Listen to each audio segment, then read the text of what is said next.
I was standing on my own island, watching 10 illegal vacation cabins make somebody else rich, when a woman in an embroidered polo told the sheriff I was trespassing.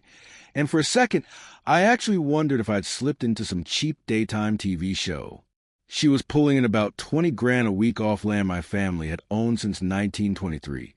And she said it all with that bright, fake smile people use when they think money has made them untouchable. You ever have one of those moments where the world gets so stupid, so fast, all you can do is blink and laugh before your blood pressure tries to kill you? Because that was me. My name's Jasper Caldwell. I'm 52, retired electrician, born and raised around Milwaukee, and I always thought retirement was supposed to mean peace. A fishing rod, a busted lawn chair, maybe a cooler sweating the shade. Not a legal war with a woman who acted like she'd been crowned queen of a scam she built on stolen ground. Pine Needle Island had been in my family for a century. 4.3 acres out on Lake Winnebago. Nothing fancy, just a little patch of rock, brush, dockwood, fish smell, and memory. My great-grandfather Ezra bought it back in 1923 for next to nothing. Growing up, that island felt bigger than the whole world. My dad and I used to putter out there in his old boat, engine coughing like a smoker, tackle rattling in coffee cans, air full of lake water and oil.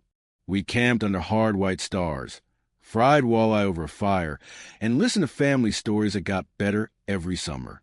The old cabin we had out there was a wreck. Honestly, 3 rooms, bad roof, porch screens patched more times than I could count.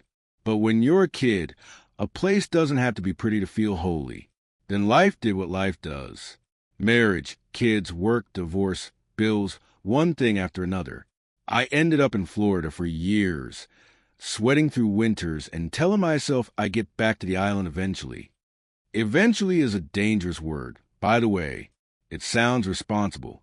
Really, it just means not today, not tomorrow, maybe never. Then a storm in 2019 finished off the old cabin for good, and I still didn't get back. By the time I finally returned to Wisconsin last spring, I was lighter in the wallet, heavier in the heart, and hoping maybe I could rebuild something simple, something decent. Maybe even rebuild a little of myself while I was at it. Instead, I found 10 matching log cabins lined up across my island like some fake, rustic summer brochure. Fresh cedar siding, composite decks, gift shop, rental signs, security cameras, expanded docks, the whole ugly little empire. There were workers building cabin number 11 when I got there. The place smelled like cut wood diesel and stolen money. And then she came walking out. Delilah Thornbrook, blonde hair sprayed into place, gold clipboard, pressed polo with her name stitched on it. That look in her eyes people get when they've been getting away with something long enough to mistake it for legitimacy. She looked right at me and said, "Sir, this is private property." I almost laughed. I pulled out the deed, county seal, official copy, all of it, and said, "You're right. It is mine." Her face did a whole little performance. Surprise, outrage, offense, calculation. Then she switched gears and started talking about abandoned property, improvements, adverse possession. All this legal nonsense she clearly thought sounded impressive. Problem was, I'm the kind of man who reads instructions before a wiring panel, and I knew enough to know she was full of it. In Wisconsin, adverse possession takes 20 years. She'd been there maybe 18 months. The smile dropped right off her face. That was the first moment I saw the real woman under the polo shirt and customer service voice.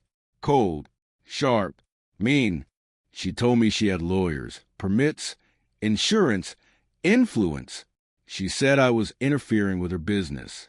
20 minutes later, I got escorted off my own island by a deputy who turned out to be her neighbor. The next morning it got worse. Sheriff's deputy at my motel door, temporary restraining order in hand. According to Delilah, I had threatened her, intimidated her, acted violently.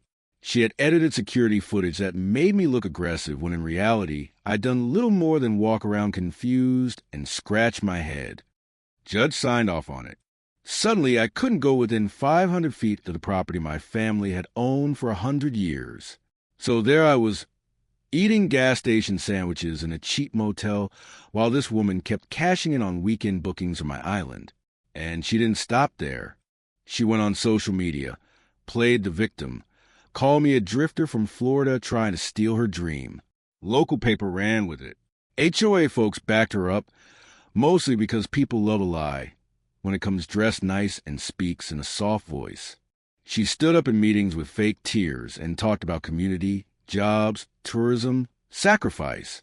Meanwhile, she was pulling 80 grand a month off stolen land. I've spent enough years in construction and service work to know this much.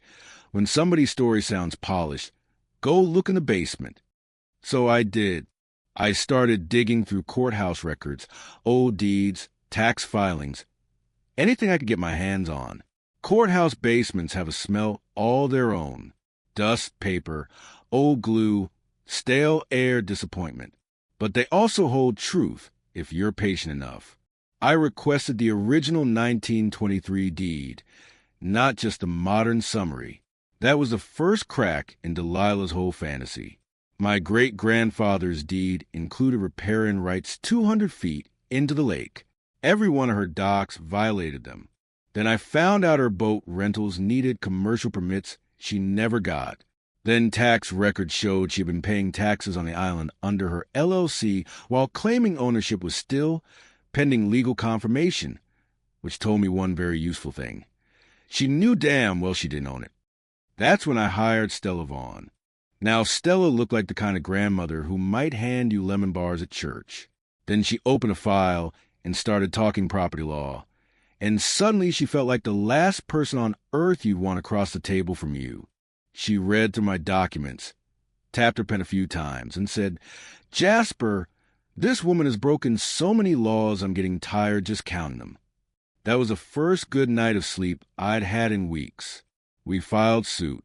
Trespass, fraud, unlawful commercial use, environmental damage, stolen income, removal costs. Then Stella's paralegal found the footage Delilah had used for the restraining order. The full footage, not her chopped-up version. It showed me standing there like a tired man, trying to understand why his life had turned into nonsense. Order got dissolved. Perjury was suddenly on the table. That should have been enough to scare her. It wasn't. She tried to buy the island from me through a shell company traced back to her mother's address. When that failed, weird little acts of harassment started piling up. Slash trailer tires. Fake online reviews saying I threatened families. Anonymous complaints to wildlife officers claiming I was poaching. One conservation warden came out expecting a criminal and left looking irritated on my behalf. She said every complaint came from the same IP address. Funny how that works. But the more desperate Delilah got, the sloppier she became. We found records from Illinois showing failed businesses, debt, lawsuits. Her so-called island resort wasn't some side hustle. It was the only thing keeping her financially alive. Worse than that, she'd been inflating income figures and using them to get loans from multiple banks. Then came the twist that really shifted everything. Stella's paralegal found a certified copy of the original deed in a second county. My great-grandfather, God bless that suspicious old man, had recorded everything twice. And the second version had detailed survey descriptions the first file had lost over time. Clear boundaries. No ambiguity. Several of Delilah's cabins sat on land that was unquestionably mine by two separate county records going back a century. Then the state historical people authenticated the documents. Paper, ink, handwriting, clerk records, all real. No room left for her little fake deed performance. Still, she kept swinging. She dragged in an elderly man named Harold, who claimed he remembered my great-grandfather making some handshake sale back in the 80s. It was weak, sloppy, smelled bad from the start. Stella dug deeper and found Delilah had paid him $5,000 right before his memory suddenly got sharp. Medical records showed early dementia. That story died fast. So did the criminal fraud angle she'd try to turn on me. At that point, I thought we had enough. Then Stella found the buried dynamite.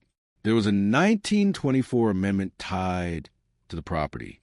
It said no permanent structures could be built that interfered with the extraction of mineral deposits underneath the island. Turns out Pine Needle Island sat on high-value gravel deposits worth a couple $1 million. Delilah had built her little empire right on top of it. That changed everything. Now she wasn't just trespassing. She was blocking mineral rights, triggering another layer of liability, and under Wisconsin law, that kind of violation hits hard. Triple damage is hard, demolition hard, and just when you'd think a person might finally stop digging, Delilah found shovel. She tried to set one of the cabins on fire for insurance money. No, really. Security cameras caught her at 2 a.m. with a gas can. Fire department got there before the whole thing went up, but the residue, the container, the smell on her clothes, it was all there. Easy arson case, they said. Insurance dropped her. Then the fingerprints from her arrest cracked open one last surprise. Delilah Thornbrook wasn't even Delilah Thornbrook. She was Dolores Thornberry, wanted in Illinois for fraud involving an elderly couple's retirement money. Fake identity, forged documents, probation violations, the whole rotten package. That was the moment the whole town's opinion flipped, so hard you could hear it. HOA board dumped her. Her PR people ran. Her own mother disowned her on the radio. Bank accounts froze. Bookings vanished. Equipment got repossessed. The woman who had spent months painting me as unstable was now begging for protection from the mess she made. The final hearing was almost too satisfying to describe without sounding smug. And maybe I was a little smug, I'll admit it. Packed courtroom. Reporters everywhere. Stella laid out the deed, the amendment, the surveys, the tax records, the permit violations, the environmental reports, the tampered footage, all of it. DNR officials testified about shoreline damage, septic contamination, dead fish, habitat destruction. Then Stella played video of Delilah coaching witnesses and talking about losing permit paperwork. That was it. Even her own lawyer folded. Judge ruled immediate shutdown of all commercial activity, forfeiture of improvements, environmental cleanup orders, criminal referrals, full recognition of my ownership. Deputies walked her out while she sobbed that it wasn't fair because she'd worked so hard. And I remember sitting there thinking, that's the part people like her never understand.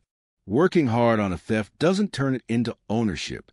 You don't earn moral credit for the effort you put into doing wrong. 6 months later, the island finally breathed again. The contaminated stuff got cleared out. Shoreline restored. Native plants came back. The water smelled clean. Birds came back. Fish came back. The noise was gone. No generators, no tourists whining, no fake rustic signs. Just wind, water with smoke, and the kind of quiet you can actually feel in your chest. I used part of the court-awarded money to turn the island into something useful. Environmental education, veterans camping weekends, a place kids could learn what a healthy lake looks like, a place grown men carrying old scars could sit by a fire and exhale. The best part wasn't watching Delilah lose. It was watching the land live again. That was the lesson in all of it, I think. Power makes some people stupid. Money makes some people bold. But paper matters. Truth matters. Patience matters. And when somebody builds their whole life on theft, sooner or later the ground gives way under their own feet. As for Dolores, she took a plea on federal fraud charges and went to prison. Her cabins got torn down. Materials got donated off. Her fancy car got sold. The island stayed.